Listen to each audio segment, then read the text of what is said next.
Estamos com mais um Saia da Matrix na área, hein? E hoje, gente, assim, ó, eu vou falar, né, desses assuntos que estão na pauta aí, o atentado que aconteceu na França, e vou falar um pouquinho também sobre a situação lá de Mariana, em Minas Gerais, e, enfim, no Espírito Santo, a tragédia ali da Vale, da Samarco. Bom, primeiro eu vou falar da questão aqui do Brasil, tá? Dessa guerra que aconteceu na internet em função de que um monte de gente botou o avatar lá da bandeirinha da França e tal, e não se viu a mesma coisa no Facebook na tragédia em Minas, tá? Que foi muito pior. Tudo bem, gente, eu acho que é assim mesmo, tá? Na minha opinião, aliás, foi porque viralizou ali aquele sisteminha de colocar o avatar, tá? No caso francês, não viralizou no caso de Minas, tá? Porque não houve, vamos dizer assim, uma unidade. Uns botaram o V da Vale invertido, outros botaram a bandeira de Minas, outros botaram outras coisas. Não, sabe, não teve uma coisa só que funcionou, vamos dizer assim, tá? E outra que a gente consome muita informação, né, gente? A sociedade da informação é isso aí mesmo, sabe? O que vale é a bola da vez, né? Então, é natural. E por fim, também a própria mídia brasileira. A mídia brasileira deu destaque, sim, grande, mas não do tamanho que tinha que ter dado, justamente porque a Vale é uma das grandes patrocinadoras de toda a grande mídia, que a gente sabe, já fiz um vídeo sobre isso. A mídia brasileira é muito cara, essa mídia continental, monopolista, então ela é muito cara, então só essas mega empresas é que bancam, tá?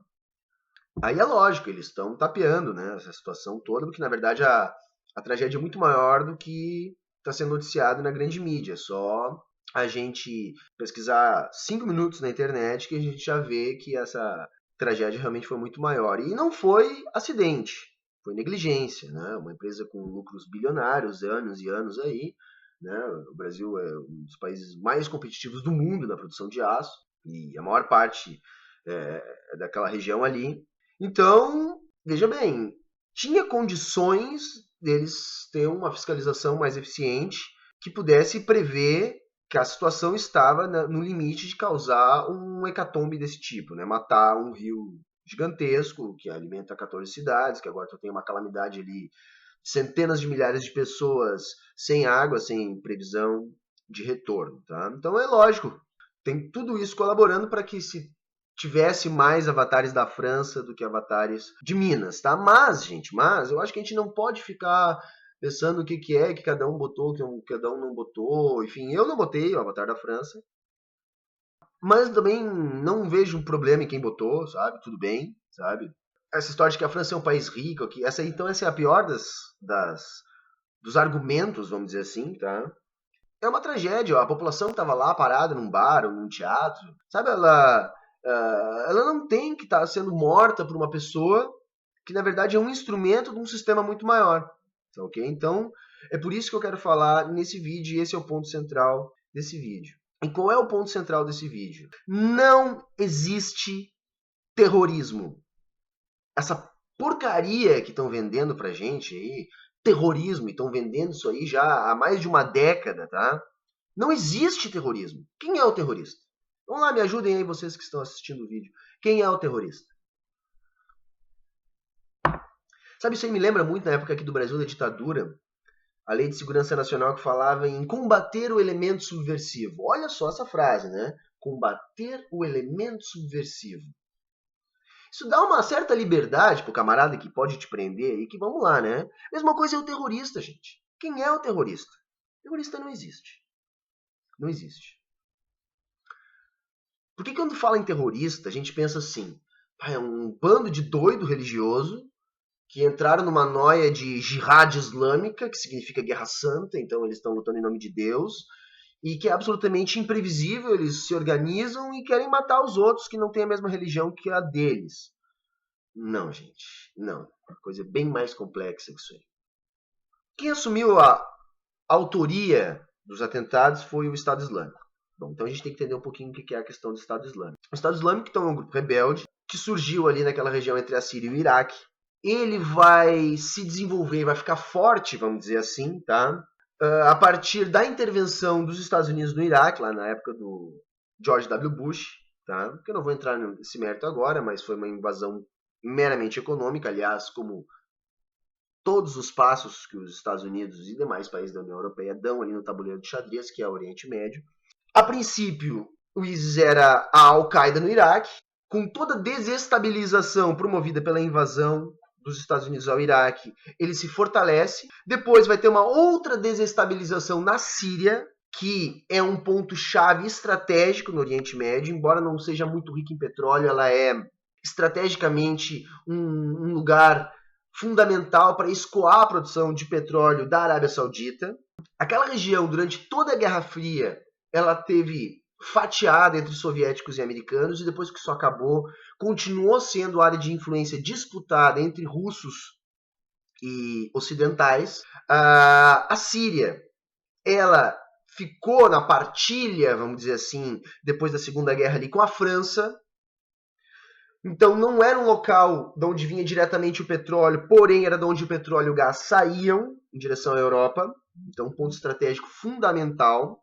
A Arábia, ela é uma monarquia absolutista, que ninguém fala nada, mas ali está o X da questão, porque é ali que está o dinheiro, o petróleo, tá ok? E eles têm um poder decisivo naquele imbróglio eterno que remonta desde lá do Império Romano, que é o Oriente Médio. O Estado Islâmico ele se estendeu para a Síria em função também da questão de derrubar o regime do Bashar al-Assad, da onde rebeldes apoiados por Estados Unidos e por União Europeia tentam desestabilizar um regime a princípio de ditadura. Aliás, é sempre essa desculpa. Engraçado que ninguém se mete na ditadura da Arábia Saudita, do Catar, não, aí não tem problema, né? Porque ali é um acordo que existe entre eles. No caso da Síria, não, porque a Síria estaria até mais alinhada à Rússia, como a gente está vendo. Então vejam, a desestabilização provocada por esses rebeldes financiados pela França, pela União Europeia e pelos Estados Unidos fez com que o ISIS se expandisse para dentro da Síria e criasse essa situação ali. Então, não é terrorismo. Não é terrorismo, é geopolítica. É economia. Desde lá dos atentados do 11 de setembro, lá nos Estados Unidos, que derrubou o World Trade Center, isso já está muito claro.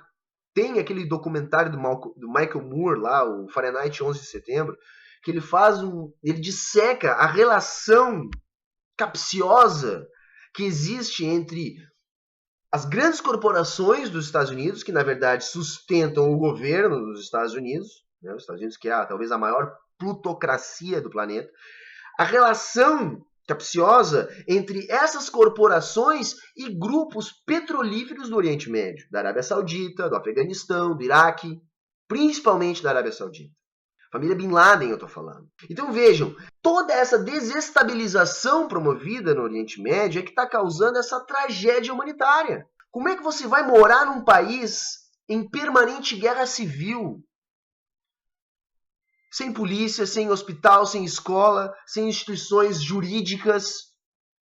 Essa migração que está acontecendo em massa para a Europa, que está provocando essa calamidade, ela não é uma casualidade. Eu bati aqui na xícara. Não é uma casualidade. É fruto desse jogo político que, na verdade, ele sustenta um jogo econômico de disputa pelo poder no Oriente Médio, que lá está a maior quantidade de petróleo e a melhor qualidade do petróleo do mundo. Embora nós já tenhamos tecnologia para substituir o petróleo, o lobby de toda a indústria do petróleo, que faz lastro para todo o sistema financeiro, impede que essas tecnologias se desenvolvam enquanto nós não consumirmos todo o petróleo do planeta. Só que essa calamidade daquela região, que é o Iraque, que é a Síria, que é a Palestina, que praticamente não existe mais, Israel já tomou conta de tudo, é, na verdade, um jogo político, onde essas grandes corporações que controlam esses grandes governos estão promovendo essa barbárie. Está lá as notícias. Toda a indústria de armas francesa disparou hoje. A reação brutal dos bombardeios. Isso é para inglês ver. É para inglês ver. Quem é que sustenta o ISIS? De onde saem essas frotas e mais frotas de Toyotas que a gente vê nesses vídeos? Alguém está comprando, eles têm os poços de petróleo que eles tomaram, tanto no Iraque, como fontes de gás na Síria. Alguém está comprando, a própria União Europeia compra isso deles. Aí depois, quando eles matam pessoas na França, para vender mais arma e explodir mais bomba e ajudar a salvar o capitalismo que está numa crise que estão todos escondendo justamente porque é impossível manter o consumo acelerado da maneira que é necessário para a saúde do capitalismo. Precisa de guerra, sempre foi assim. E agora, onde é que está o pretexto para essa guerra? Está lá, está no Oriente. Eles estão plantando aquela discórdia ali. E a Rússia parece que está sendo a mais sensata, por incrível que pareça. A Rússia parece que está contra os americanos. Não, eles agora resolveram, vão acabar com aquilo ali. Vamos ver, tomara que eles consigam. Porque os Estados Unidos e a União Europeia estão jogando balas de festim há anos no Estado Islâmico. É isso que está acontecendo. Porque eles sustentam o Estado Islâmico do mesmo modo que eles criaram o Estado Islâmico. Eu não vou ser taxativo aqui, tem muitos vídeos aqui na internet, tá? De muita gente, de muitos canais legais que procuraram muitas fontes. Eu vou procurar deixar algumas coisas linkadas aqui embaixo, tá ok? Mas é isso. Surgiu a partir da desestabilização no Iraque, que já foi por um motivo econômico de controlar o petróleo iraquiano, que o Saddam Hussein tinha passado a vender em euro e não mais em dólar, ele estava prejudicando os negócios dos Estados Unidos. A partir de então, nunca mais se estabilizou aquela região no Iraque. Se cria o ISIS, com vista grossa dos Estados Unidos, justamente porque eles poderiam intervir na Síria, como de fato interviram, e era esse o objetivo, para ir contra o Bashar al-Assad, que estava mais alinhado à China e à Rússia. Eles não conseguiram derrubar o Bashar al-Assad, porém aquilo virou um imbróglio de guerra civil sem fim, que está gerando essa hecatombe humanitária de imigração para a Europa. E a Europa está na pior fase do seu capitalismo, justamente porque é uma crise de consumo, que não há como expandir mais, justamente porque a população europeia ela vem diminuindo, e uma série de outros fatores, mas não é esse o foco desse vídeo agora, a gente pode falar disso mais tarde depois. E, enfim, aí depois vem essa ideia de terrorismo, que é isso que eu quero bater nesse vídeo aqui. Como assim terrorismo? Se existe algum tipo de terrorismo, é o terrorismo que esses mercados estão fazendo com as pessoas. Aonde vira e mexe precisa morrer. Nos Estados Unidos morreram milhares, na França centenas. Quantos mais? A religião, gente, a religião, ela não é o foco central desses ataques terroristas. Desde o princípio, isso eu falei lá no meu primeiro vídeo da série sobre a evolução econômica da sociedade, eu tentei demonstrar para vocês que a religião, quanto instituição e não como fé, surge junto com o Estado, como um braço do Estado, para ratificar as ações do Estado. E o Estado ele surge por causa de uma demanda econômica, de garantir os bens de consumo necessários para o desenvolvimento da sociedade. Então a religião, nesse sentido, como agora, no que eles chamam de terrorismo em Estado Islâmico, ele continua sendo o braço, ele continua sendo o provedor do ideário, o fator alienante principal dessas pessoas, que jogam a culpa no Ocidente de toda essa hecatombe que está acontecendo lá. E enquanto essa hecatombe continuar acontecendo lá, vai haver terrorismo, porque é impossível. E isso vai estimular só coisa ruim, xenofobia. Já está lá, dos primeiros 5 terroristas identificados da França, 4 eram franceses, mas, no entanto, vai já ter todo tipo de sanção nas fronteiras. Aí você vai ter sanção nas fronteiras. Vão fazer o quê? Vão deixar as pessoas boiando? Deixar que as pessoas fiquem na Síria? Para morrer na guerra que os franceses estão ajudando a criar? Está lá, o primeiro-ministro já anunciou que sim, vendeu armas para os rebeldes. Vendeu não. Forneceu armas para os rebeldes, na tentativa de derrubar um regime que não é alinhado ao deles. Eu não quero entrar no mérito se Bashar al-Assad é bonzinho ou malzinho, mas eu defendo que os problemas internos de cada país existe uma questão chamada soberania. Como eu fui contra na invasão do Iraque, eu sou contra essa ideia de derrubar o Bashar al-Assad. A Primavera Árabe, patrocinada pelo Ocidente, promoveu uma intensa desestabilização que produziu coisas como o ISIS. E nós estamos vendo o que está acontecendo. Então, é uma tragédia global. É uma tragédia global e não é acaso, não é terrorismo. A religião ela é um instrumento, a causa é econômica. É econômica a causa. É isso que eu quero defender. E era isso, gente. Não é querer dar mais atenção para a França do que para Mariana. Eu acho que até a tragédia brasileira, em proporções, ela é bem pior, né? Mas enfim, eu acredito que eu não tenho tanto a colaborar sobre Mariana, tá ok? E por isso eu decidi falar mais nesse vídeo sobre o que está acontecendo no Oriente Médio. Mais uma vez eu vou insistir, essa polarização exacerbada ela não faz bem para o debate na internet. O que nós estamos precisando no Brasil é de mais democracia, de mais debate, mas o debate tem que sair da superficialidade, a gente tem que né, conseguir produzir mais conclusões robustas desse debate, tá ok? E então por isso que eu decidi fazer esse vídeo, tá ok? Se alguém quiser sugerir alguns vídeos, podem sugerir, eu tô bolando algumas coisas, eu não tenho muito tempo, mas no tempo que eu tenho eu tô gravando, tô feliz com o crescimento do canal. E quem gostou desse vídeo, então curte aí, compartilha, se inscreve no canal, tá ok, galera? Valeu, falou, até a próxima.